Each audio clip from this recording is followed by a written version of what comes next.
Terima kasih Anda masih bersama kami di live update. Kita beralih ke informasi selanjutnya, Saudara. Masyarakat Kabupaten Tulang Bawang, Provinsi Lampung perlu mewaspadai terhadap mewabahnya penyakit demam berdarah dengue atau DBD. Pasalnya Rumah Sakit Umum Daerah RSUD Manggala saat ini sudah merawat setidaknya 11 pasien DBD sejak sepekan terakhir. Dari jumlah tersebut, 2 diantaranya merupakan anak-anak. Informasi lebih lengkapnya akan disampaikan oleh rekan jurnalis kami dari Tribun Lampung. Ada Endra Zulkarnain di sana. Halo Endra. Halo Firda, selamat siang Tribuners. Endra, bisa Anda informasikan bagaimana kondisi dari 11 pasien yang mengalami DBD ini?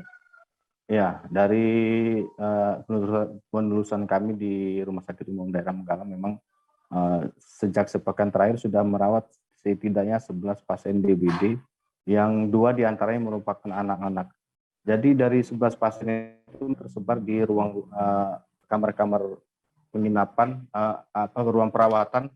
Ada 2 diantaranya saat ini dirawat di UGD. Sementara kondisi mereka masih normal karena sudah sejak awal sudah langsung dilakukan perawatan secara medis di Rumah Sakit Umum Daerah Manggala, Kabupaten Tulang Bawang, Provinsi Lampung. Firda. Kemudian untuk kesiapan dari Rumah Sakit Umum Daerah Manggala sendiri seperti apa dalam mengantisipasi lonjakan pasien DBD di sana?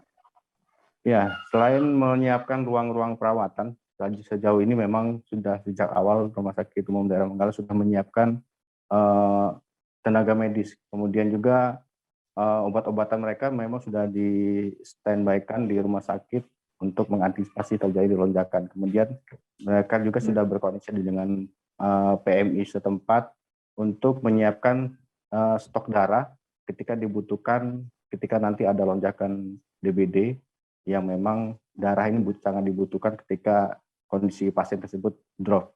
Begitu, Firda. Seperti apa imbauan dari pihak terkait untuk masyarakat dalam mengantisipasi DBD di Lampung? Ya, sejauh sampai saat ini kan memang sudah memasuki musim hujan. Memang selain dihimbau untuk menjaga kebersihan lingkungan, juga kepada masyarakat juga diberikan himbauan agar ketika nanti ada anggota keluarga yang sudah sakit lebih dari 3 hari, kemudian segera untuk dibawa ke rumah sakit. Kemudian juga ketika nanti setelah masuk hari ketiga, demamnya tidak turun, kemudian ketika hari ketiga sudah turun, itu jangan dianggap remeh, berdasarkan dari penuturan dokter di rumah sakit umum, segera dibawa ke rumah sakit. Karena di hari ketiga itu masyarakat lengah. Begitu sudah masuk hari keempat, ternyata pasien kondisi sudah memang drop.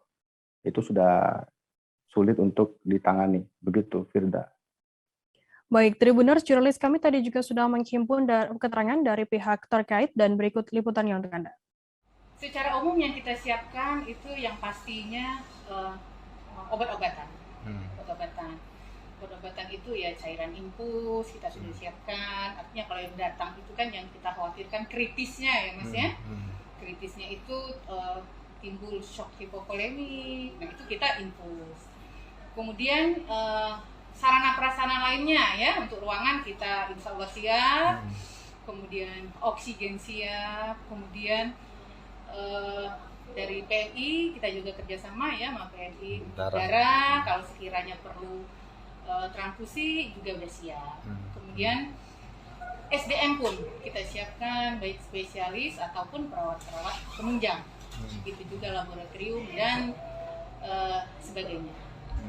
Itu antisipasi yang urgent lah sifatnya yang ada di kita.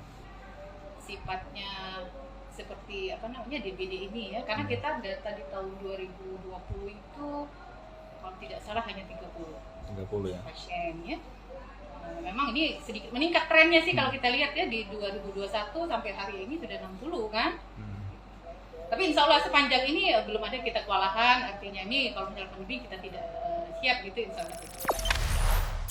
Jangan lupa subscribe, share, komen, dan like ya.